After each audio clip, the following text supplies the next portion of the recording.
It's the WALT Pod. Good to have you all along with us. I'm Ollie K, and I'm here in the world-famous Bricklayers Arms in the heart of Hightown. And with me today, I'm joined by my co-hosts, Mark, Phil, and producer Matt. How are we all getting on today? I'll start with you, Beefy. Thanks, Ollie. I'm going on holiday immediately after we record this podcast, so I'm very happy. Wonderful. And please don't talk as long as you usually do, because I want to get out the door. I'll try, but you know me. I just don't shut up, do I? And we got Phil. How you doing, Phil? Yeah, I'm all right, mate. I've upgraded my appetizer to Guinness to try and drown the sorrows. Yeah, luckily a sharp, snappy one today, I think. Yeah. And you've jailbroken a shirt as well. So I you've have, got so McGuinness. I've got a McGuinness on here, yeah. Wonderful. Love it. Yeah. And producer Matt, back in the saddle. Back once again, yeah. No, You're lucky we invited you back. Wedge did so well. Wow. Okay. Cool. Let's crash this podcast. I'm doing good. Thanks, Holly. Yeah, it was nice to see the new signings get a bit of a run out. Yeah. It's the most benefit I'll take away from the game. Yeah, that's the positives over now, isn't it, really? Well, we haven't even got into the that podcast was quick. yet. End of the podcast. Right. Well, let's have a look at everything that's been going on around Kenilworth Road this week. In our news segment, I heard it through Rowans Grapevine. I heard it through Rowans Grapevine. Shamona.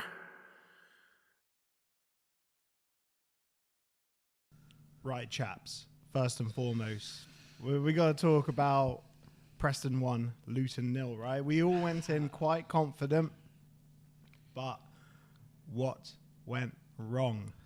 What went right? I mean, geez. I think let's do some positives. McGuinness looks solid.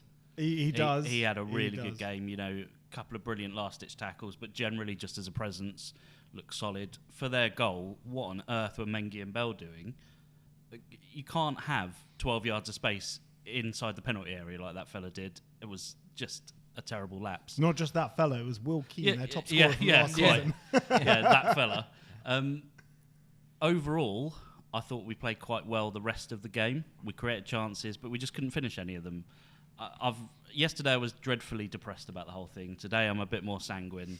Actually, overall it was a reasonable performance, but we're just struggling with putting the ball in the net. 1 goal in 3 is not what I would have expected from us with that front three.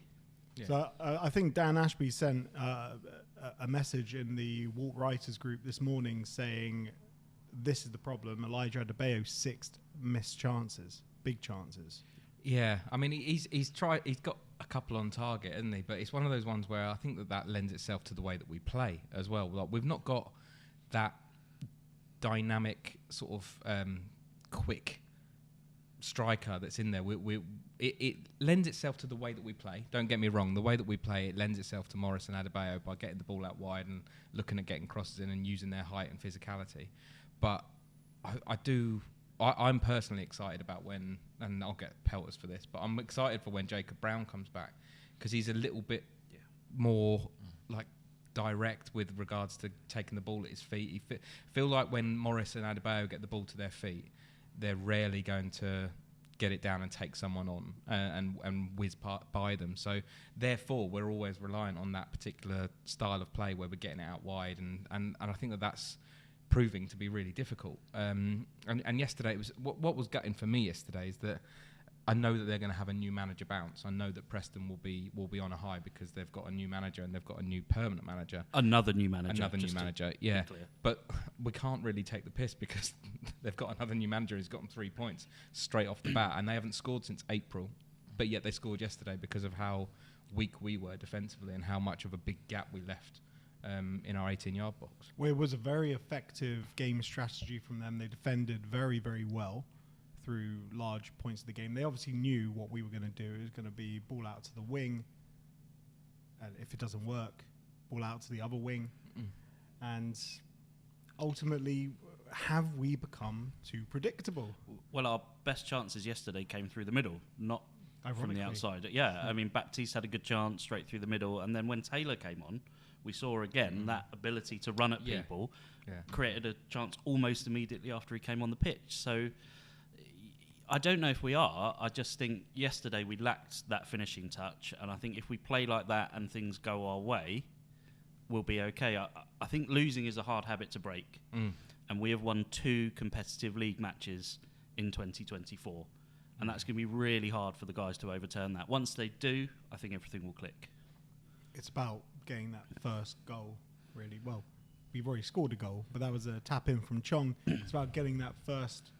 And we were behind already. Yeah, I think what you're saying, Ollie, is right. Like we realised last year very quickly how important the first goal in a match is, because again the way that teams play nowadays, and I put this out to most teams actually, rather than just as a Luton focus. Like teams find it quite easy to just sit and not concede nowadays. They have a 5, they have a 4, and they have one man at the top. So as soon as you go behind, it's really, really tough. And I think that you just know they're going to fall in. Yeah, and that's the thing. You know that's exactly what's going to happen. We had the same thing happen yesterday, and it is very, very frustrating. We need to be savvy enough to change the way we are. You made a very good point, Mark. Like we did make a couple of chances through the middle, so in many ways my point is mute. But I feel like the A1 plan is going around to the wings, and that's where people that come up against us will know that that's our modus operandi sort of thing. They know that that's exactly what we're going to go for. And what's happened to our set pieces while we're on this? I know, 13 corners. Yeah, and I'm struggling to pick one out that looked genuinely threatening. I thought it would be different with McGuinness because big lad, back post, but they all try and go to the back stick every single time. Well, I wonder if they do, or if the deliveries just aren't quite there. And, I'm struggling to think of a corner yesterday where I thought, bloody hell, that was close. It just didn't really happen. Okay, so something that's being discussed to death on social media, and I'll start with you, producer Matt. Do you want to see us go 3 in the middle? I know I do. I think just a bit of change, anything changing at this point would be ideal. I think we're still kind of Barkley, Lokonga balling it, if that makes sense. Yeah, we're just trying to replace those two, exactly, aren't we, with players that aren't as good. We haven't kind of come up with a solution to that problem yet. So I think switch to that. Just try it for a couple of games, see if it makes any difference. Yeah, I'm all for it. I mean, we're second bottom with 1 point after 3. I'm not necessarily going to hit the panic button now. No, it's only 3 games. There's no need. In a month, if we're still here, then absolutely it's time to make changes like that. I still feel it's going to come good because there's a core of such a good team, such a good attacking team as well, and it's just not clicking for them yet. So for me, Phil, I think the way forward is a double pivot of, if we want to be really defensive, Krauss, Nakamba, and then Chong in front. If we don't want to be so defensive, a double pivot of Krauss or Nakamba, Baptiste, and then Chong. I feel that's the way forward, right? Yeah, I mean, I see what Mark said as well, and that we don't need to be hitting panic buttons, but it is worrying me. I have to admit, like I say, the fashion in which we've been beaten now, and I know that against Pompey it was a lot better when we had 11 men on the pitch, but I am worried. I think that what I would say as a positive is the fact that we've got a lot more options have just come about in the last couple of weeks, and yet it all sprouts from sort of people being available from our defensive unit. I think that means that, for example, yesterday we were discussing about whether or not Walters starts and whether they sort of bed McGuinness in. No, straight away he's in there, which meant that there was the option off the bench for Walters to come on if Ogbene wasn't so productive, but also be able to swap and change things around with the shape a little bit, which is a real positive. Obviously, we've got Krauss coming in that's going to hopefully be a bit of a linchpin in that middle and gives us again more options going forward without having to worry about Baptiste or Clark doing that backtracking. It's just having that sort of confidence that behind you there's a solid back 5 or 6 that are going to be doing the work for you should you push forward. So I'm excited for the window to close now. I'll be honest with you. I think that it will help out with a lot of our anxieties about where we stand. I think that there are obviously rumours around about who's disappearing, and I think when you see the transfer merry-go-round and you look at the likes of Anderson going to Fulham and Gahey's following him out as well. Gahey's following out, and you kind of think, right, Mengi's obviously going to be in that conversation. Just to have some clarity, I think that's going to be really, really helpful as of next week, just to understand where we sit. And I don't want to lose Mengi, just to be absolutely clear. I think that he's absolutely fantastic. His levels are above this league. And that's the worry, is that... Although yesterday was a bit of a stinker performance from him. I mean, it wasn't terrible overall. It was a big mistake for the guy. He was right in the wrong place. Yeah. And that's not entirely his fault, though, because the way we set up, he should have been on the edge of the 6-yard box, but there was no one else in the area. Where was the rest of the midfield for their goal? It was just everyone sucked into the ball. Yeah. You know, it was bizarre to watch. I think if we lose Mengi, it will be a disaster. The only upside is there's going to be a big profit on that.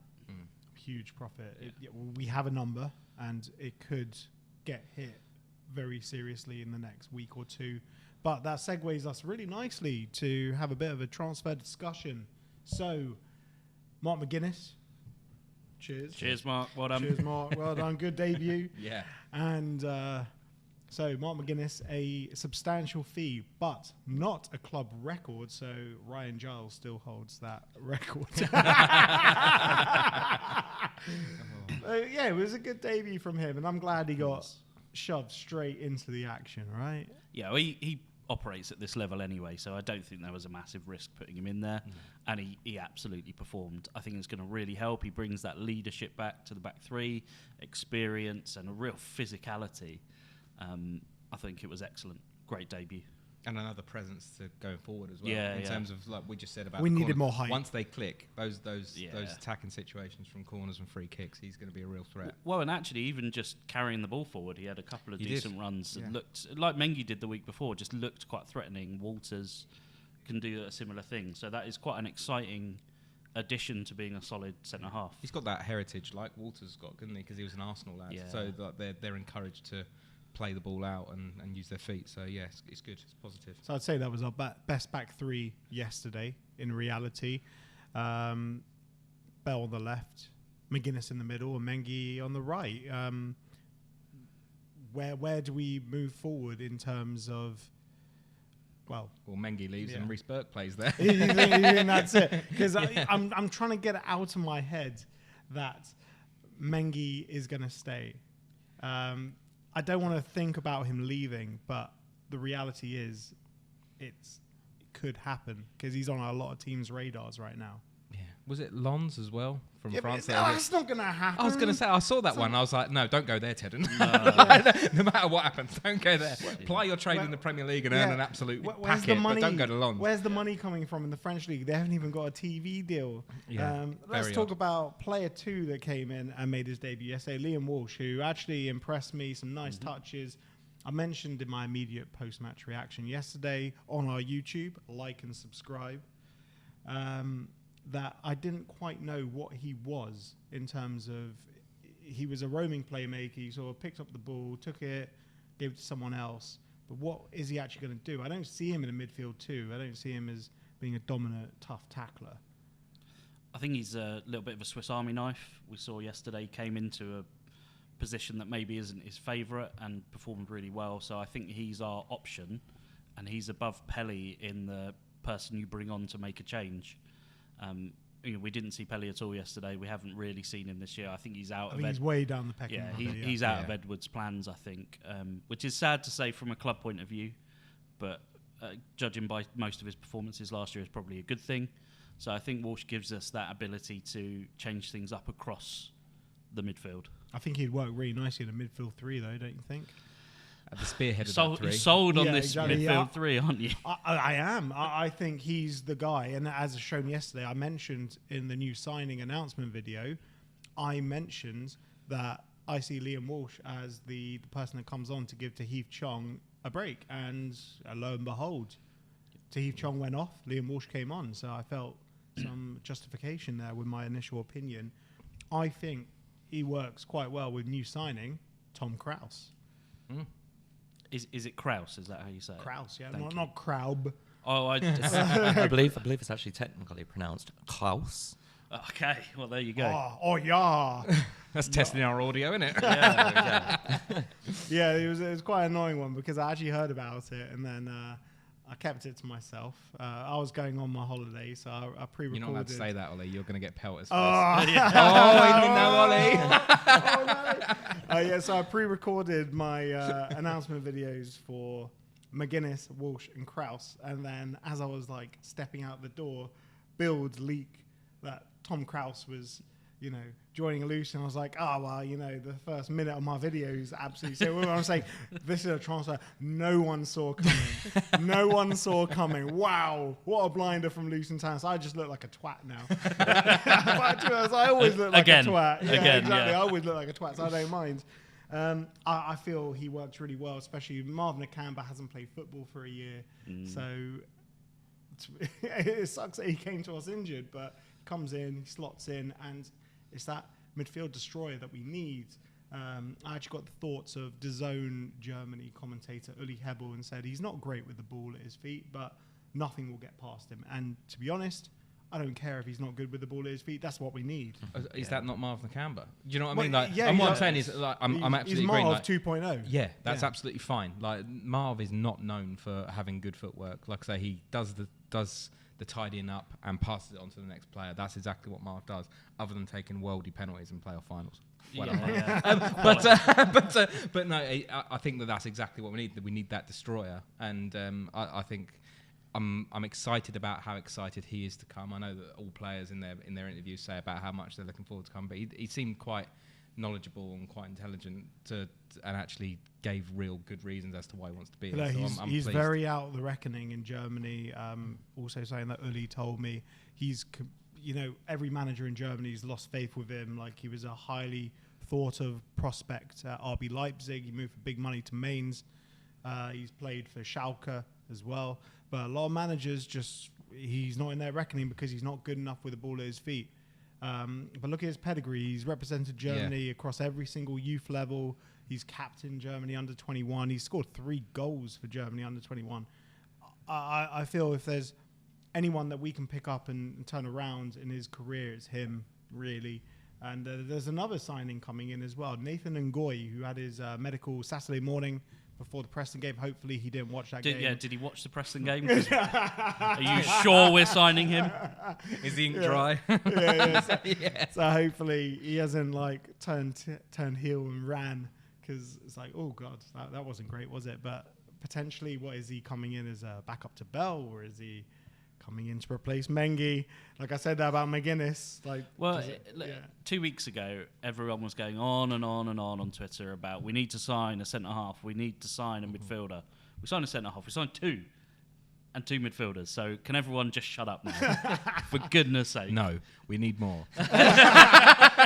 There's only one more space in the squad now, exactly. And we got another player joining potentially Tuesday or Wednesday now. We don't know who it is, but hopefully that comes out later next week. It's Victor Gyökeres. I'd love it if it's Victor Gyökeres. Can you imagine that? It would go.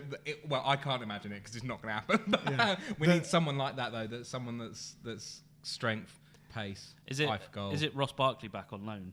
He played yesterday. Villa. Did he? For Villa yesterday. Oh no! I guess he we'll didn't start, see but what he came on. I didn't watch the Villa game in the end. Arsenal would have won if he was. Arsenal won 2-0. Okay. And they would, but Villa would have been a lot Barkley better. Barkley had a chance from outside the box, just a balloon over the bar. Barkley bossing the Arsenal midfield. Yeah, is he's something done it before. We saw last year, right? Right before. Gents, Why wasn't Ross he Barkley does not play for Luton Sorry, anymore. sorry, Let sorry, it go. Let it go. Can't let it go. All right, Frozen. Queen Elsa, mate. Yeah, well, we have one more spot in the squad, and I think that new signing will take that, unless it's an under-21 player. I don't think Ngoy is... look, on Twitter, people will find anything to, argue about. It's like, is Ngoy going to be registered? Is Ngoy not going to be registered? Who knows? Look, just enjoy it. And I guess with this new signing as well, look, let's hope it doesn't get leaked. And most importantly, trust the process. I guess we'll see. And also... there's a point at which your support of a football team travels into the territory of a cult, right? And taking everything that is said by the organisation at face value and having an almost religious style worship of the organisation is in fact the behaviour of a cultist. I trust no one. Oh, Beefy, it's all for the greater good. The greater good. Okay, well, let's wrap up this section talking about Andros Townsend. We thought he was off, but unfortunately, the team name that I don't dare pronounce. Antalyaspor. Oh, well done, you've been practicing. They're under a transfer embargo because they got some debt they can't clear. I don't understand it. Doesn't every football club operate with debt? But regardless, Yeah, I think you have he's to not pay going. it at some point is the issue, and they can't.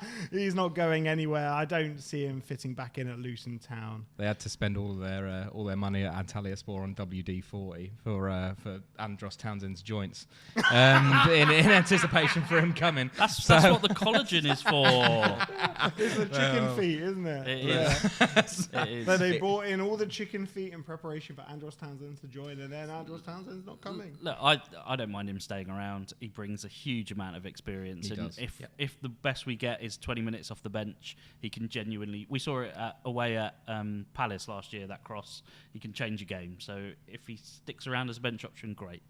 I mean, I don't know what he's on a week, but not insignificant amounts. Is our squad including him as a No, it's 24 currently without Andros him. Townsend. So that So might be a lot then. so is he going to be frozen out? I guess by us. It could be a case of having him look for a move, potentially a mutual. I guess we'll see what happens, but this new player coming in, it depends entirely on whether this is a player that doesn't need to be registered. I guess we'll see. Like, look, it's going to be a big week for us and leading up to the transfer window as well. It's going to be a big week. Yeah. But that was all the news from around Kenilworth Road this week. Now it's time for a new segment that has been received quite well, I would say. It's the WALT Wheel of Games. Walt Wheel of Games, Walt Wheel of Games, Walt Wheel of Games, we'll play. It's time to spin the wheel. Split the G. Fucking hell. Here's one we recorded earlier.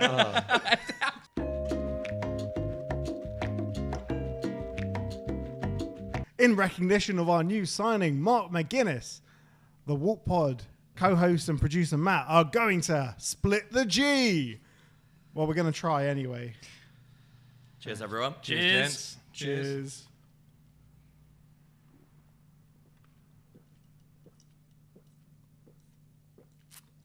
Oh, no. Have a done. I'm miles off. Miles. Oh, Mark has absolutely... I've actually done it. He did it. I've actually done it. Oh, no. I'm sort of that's perfect. Mark's the winner. Look, Mark has absolutely hammered it. It's almost like I've done this 400 times before. Now, we're in the Bricklayers, Ollie, and it's tradition if you split the G to get a free pint of Guinness. Well, I'll have so to check I'll with leave you Maz. to talk to the management about that. Right, lads, now it's time for Mark the Hatter's Super Question of the Week. Mark the Hatter, he's put a question to us. Mark the Hatter, he's put a question to us. As always, thanks to Mark the Hatter for the super question of the week. I hope you guys are ready. We didn't win last week. Or the week before, I don't think. We haven't won any. Haven't won any, so 2-0. It's 2-0. let's see if Mark can beat you again. I have a feeling Ollie's going to be very good at this one. What do you mean? Go gadget hatter brain. So Pele Radukampanzu's fast approaching the top 10 appearances list for Luton Town players, currently sitting in 11th place with 404 appearances. Can you name the top 10 players to have made the most appearances for Luton Town? This is all competitive appearances, so includes league and cup matches. I will say, for the first few, Ollie, if you just sit it out and let these guys go, because I know that you know So, a lot okay, because of Hatter's heritage. Is this all the way back to 1885? Okay, so I'll start off with... Is Fred Hawkes on there? Yes. Yeah, Yes, okay. So it's all the way back to 1885. Right. Okay. Go on, chaps. Brian Steen. Brian Steen is... 496 appearances. Am I Whoa. Whoa, we're going to win. Bad luck, Mark. That's correct. That's number 4. Mark Steen. No, nowhere near, mate. Nope. No idea. Mitchell Thomas. Nope. Close, though. Steve Foster. Nope. No. Keith Keane. No. Kevin Nichols. Nope. Quick fire. Oh my God, you This guys is are baffling, yeah. You guys are terrible. Come on, give us a hand, Ollie. Give us a hand. Think about the Steen era. The Steen era. Yeah, come on. From Pleat's era, where we had a solid route of... Oh, no cheating. They played for David Pleat and Luton. Right, have a Kitman Phil. Okay, so Ricky Hill, Yep. 508 appearances. Is number 3. Mal Donaghy. Madonna, 488 appearances. Number 5. I don't know. I don't You've know done them Harrow all. Lower so many times now, haven't you? Don't worry, I don't know them all. How many are we at? 2, I think. I 3. believe we've got 4 at the minute. Bloody hell. Oh, no, 3. It's 3. Oh, no. I 4, said 'cause you Fred Ricky Hill. Hawkes. Yeah. I said Ricky Hill. Yeah, I also yeah. said Fred Hawkes. Yep. Bob Hawkes. So, yeah, we've got Fred Hawkes, Ricky Hill, Brian Steen, Mal Donaghy. Bob Hawkes. Bob Hawkes. Yeah, there's another Not Bob. no relation. There's another But Bob. they both retired to be hat makers. Funnily enough. There's another Bob on the list as well. Another Bob. Another Bob. God, I haven't got a clue. Another Bob. Come on, finish this one off, Ollie. David I've got to go Priest. to the seaside, mate. Yeah, David Priest. No. Oh, David Priest is no longer in the top 10. Where's Pelly taking his space? No. He's number 11. David Priest was 395, wasn't he? Oh, Pelly is obviously. 404. You said Mal Donaghy. Yep. Number Number 2 on the list, Bob. Number 2, Bob Morton. Yep. Tom Finney. Tom Finney didn't play for Luton. Tom Finney I played know. for Preston. I'm just naming old Yeah. players. So we're down to the last 5. Oh God, I'm not looking at the book, by the way. You've done a hat or a lower with one of these, Ollie. Yeah, Marvin Johnson. Yep. Roger Famous- Wash is going to kill me, mate. Famous goalkeeper. Les Seeley. No. No, Les Seeley was like 290 something. Ron Bainham. Yep. Yeah. Oh, this is a tough one. I know if I had hours and hours. Famous to think about goalkeeper. Is that the Go one on, you just give got? us another clue. Just Go really on. quickly. Did I fuck up? Was Gordon Turner a goalkeeper or not? No, Gordon Turner's not a goalkeeper. Right. Scratch that bit. No, it's all right. Gordon Keep it Turner. in. Keep it in.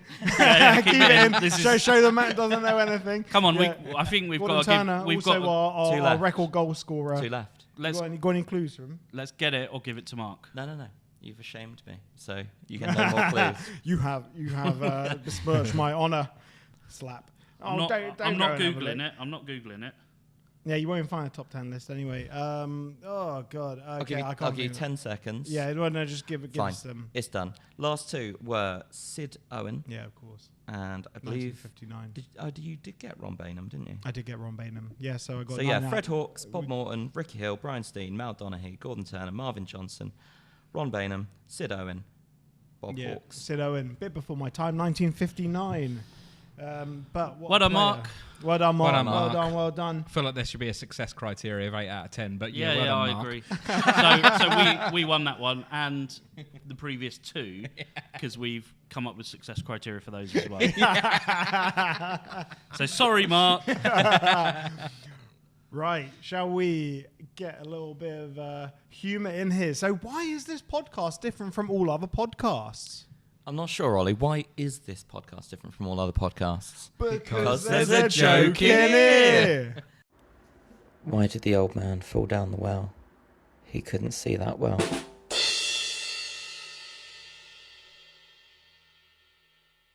Okay, a nice short one for you guys this time. Oh, wonderful. It better So be that we can better. understand It it. better be better than the last one, yeah. Called my wife to tell her I'd pick up fish and chips on the way home from work, but she hung up on me. She's still pissed off about letting me call those kids that name. Oh, dear, oh dear. Oh, yeah. Sorry, everyone. Right, okay. No. Yeah, it'll be better next week. Don't worry, people. Right, now it's time to look forward to, I guess it's a double header against QPR, and we're going to play the Sluga Six. Sluga Six. Sluga Six. Okay, everyone. So this week in our Predictor League, the opposition view was represented by Ollie Hargreaves from the the Butter Pie pod, and they actually took the bragging rights. They bagged 5 points to take the overall outright lead for the opposition view, which probably goes to say a lot about how biased we've been. But there is no bias, only truth. But Ollie managed to correctly predict the exact scoreline of the Blackburn versus Oxford game, as did you, Beefy. You got the 2-1 scoreline as well. So you also got 2 other scores right. So Ollie, you scored 2 points this game week. Beefy, you scored 3. Myself scored 2. Matt, you scored 1 point after being represented by Wedge last week. I'll never forgive him. Yeah, he called Preston 1, Luton 10. Yeah, he did indeed. So this week I'm just going to fly through some of our results or our predictions so that it's a little bit more snappy. So this week we have got the first game. We've got Coventry versus Norwich. Ollie's gone for a 2-1 Coventry win. Mark has gone for a 2-1 Norwich win. Matt's gone for a 1-1 draw, and I've gone for a 2-1 Coventry win. The next game is Leeds versus Hull. Ollie's gone for a 2-0 home win. Mark's gone for a 2-0 home win. Matt's gone for a 1-1 draw, and I've gone for a Desmond, a 2-2. Millwall versus Sheffield Wednesday is the next game. Ollie's gone for a 1-0 Sheffield Wednesday win. Mark's gone for a 0-0. Matt's gone for a 1-0, and I've gone another Desmond, so I've gone 2-2. Plymouth versus Stoke. Plymouth, who managed to gain a point yesterday with 9 men. Which was 9 men. The 9 men, they did pretty well. So they're at home to Stoke. Ollie has gone for a 2-1 Stoke away win. Mark's gone for a 2-0 Stoke win. Producer Matt's gone for a 0-0, and I've gone for a 2-0 Stoke. Not a lot of confidence in Plymouth. Do we have to pick how many players we think Plymouth will have left on the pitch at the end as Bonus well? points, yes. And then we've got our last one, other than the Luton game, is West Brom versus Swansea. So Ollie's gone for a 1-0 West Brom win. Mark's gone for a 2-0 West Brom. Matt, a 1-0 West Brom. And I've gone for a 2-1. Which leads us to the main game, the double point scoring game, which is Luton versus QPR this week. So this is the league game, just to be clear, on the Friday night. So no one cares about the Carabao. No one cares Cup. about the Carabao. Not even forget about yeah, that. not even the club when they tweet out the Carabao offers. It's like, hey, get your 5% off your 58 pack of Carabao. No one cares, Luton. Not interested. Not interested at all. So it'll be the league game on Friday night at Kenilworth Road, and there'll be double points available. I'll be recording with the W12 podcast this week to get their predictions. So they'll be up, and we'll post those to our socials before the game's played. Ollie, looking forward to this game. You've gone for a 3-1 home win. Mark's gone for a 1-1. Producer Matt's gone for 2-1, and I've gone for 2-1. So we're feeling quite positive. In all fairness, you did ask and we for did our ask this predictions. before the game yesterday. You wanted to be super organised. I was today, very organised. So you asked us for the predictions before we saw the Preston game. I did. I stand by it. I think things are going to click. Obviously, we've got the Carabao Cup game first, which I think we're going to see like 11 players come in. Luton Town B. Yeah, it's going to be. Well, no, Charlton can't play. But I think there's going to be a lot of rotation, so I'm only looking forward to the actual league game, and things have to click. They just have to, right? We'll get there. It might not be this week, but we'll get there. I think the team is good enough. Whatever you think about the system, it's a system that produces a lot of goals, or should, if things are going well. And it will come good. Maybe not Friday night, but it will come good.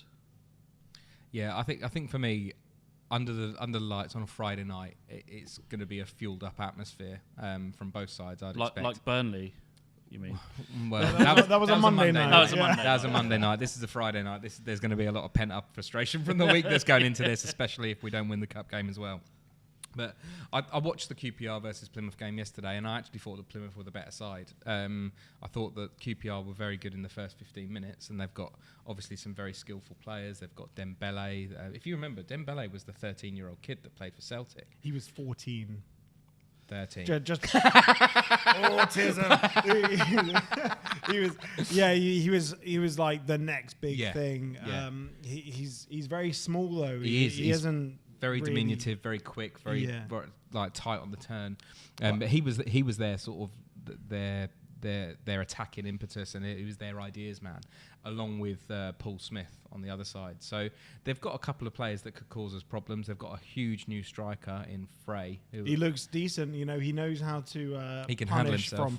Yeah. He knows how to punish from corners. Yeah. That's exactly what I thought. Like Elijah or McGuinness would be like the way he peeled forward to the near post. Like no one went near him as well. And fair play to him. Yeah, I mean he's an absolute unit of a guy as well, isn't he? So I guess that's why we've got the likes of McGuinness in to go and deal with him. If we've still got Mengi on Friday, then they can deal with him between them. But it's going to be a tough one. But I'd like to think that given the atmosphere and given the need for a win, they're going to be being drilled this week. Well, they know how to. Oh, Luton are going to be drilled this week. Well, I think QPR are going to know how to play against us, won't they? Well, yeah, it won't protect be that the wide difficult. areas. Yeah, exactly. Yeah, but at this level, everybody does. You know, there's enough backroom staff to know exactly what you're going to be up against.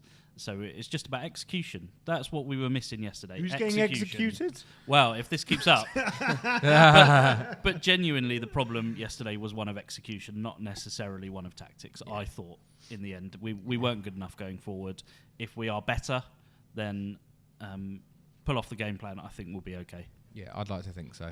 Like I say, QPR didn't look up to much against Plymouth. For the first 15 minutes, they were all right. Plymouth managed to sort of stave them off. There was no real. It was a bit like us against Pompey in a weird way. It was 1-1 by the time he got sent off. So it was level pegging, and they just didn't really create much. So, and I know that we spoke last week about how difficult that is because teams sit in, but they really didn't create a lot at all. So I think you'll really find hopeful. it was a Wayne Rooney masterclass. Wayne Rooney masterclass in the low block. Yeah, great. I'm really gutted that Argyle aren't sponsored by Ginster's Pasties anymore, because to see Rooney wearing a Ginster's and this is me saying this, I'm very aware of the irony. Who was that Southport goalkeeper that was eating a pasty and then just Wayne Rooney tucking in on the bench?